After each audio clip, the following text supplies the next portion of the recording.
কোটা সংস্কার আন্দোলনে অংশগ্রহণকারী অজ্ঞাতনামা ২৫০ থেকে ৩০০ জন বনানীর সেতু ভবনে হামলা চালায়। হামলায় ধ্বংসাত্মক কার্যকলাপে সেতু ভবনের ৩০০ কোটি টাকার ক্ষতি হয়। এ ঘটনায় করা মামলায় বিএনপি নেতা আমানুল্লাহ আমান, জহিরুদ্দিন স্বপন, ব্যারিস্টার নাসিরুদ্দিন আহমেদ অসীম, সাইফুল ইসলাম নীরব, রফিকুল ইসলাম মজনু সহ ১২ জনকে গ্রেপ্তার করা হয়। আমান ছাড়া ১১ জনের ৫ দিনের রিমান্ড মঞ্জুর করেন আদালত। প্রাথমিক জিজ্ঞাসাবাদে গ্রেপ্তার ১২ জন ঘটনার দায় স্বীকার করেছেন। গত ১৮ জুলাই সেতু ভবনে এ হামলার ঘটনা ঘটে।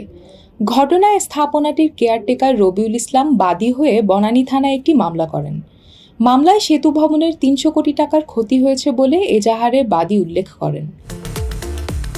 সেতু ভবনে হামলার ঘটনায় করা মামলায় বিএনপি নেতা আমানুল্লাহ আমানকে গত ২২ জুলাই কারাগারে পাঠানোর আদেশ দেন আদালত।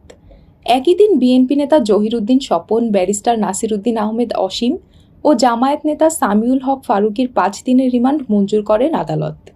এছাড়া গত ২১ জুলাই ভিপি নূরের ৫ দিনের রিমান্ড মঞ্জুর করেন আদালত।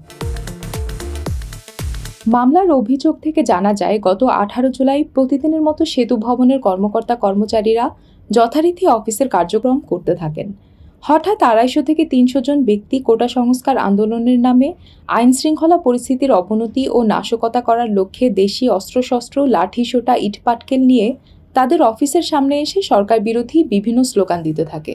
এক পর্যায়ে তারা অফিসের মূল ফটক ভেঙে সেতু ভবনের ভেতরে অনধিকার প্রবেশ করে নিচতলার ভবনের সামনে রক্ষিত jeep, car, bus, minibus, microbus, pickup, motorcycle, নিরাপত্তা ভবন, CC camera, parking shed, canteen, গাড়ি চালকদের কক্ষ, Ansar shed, Mujib corner, generator কক্ষ সহ মূল ভবন ভাঙচুর এবং অগ্নিসংযোগ ঘটায়।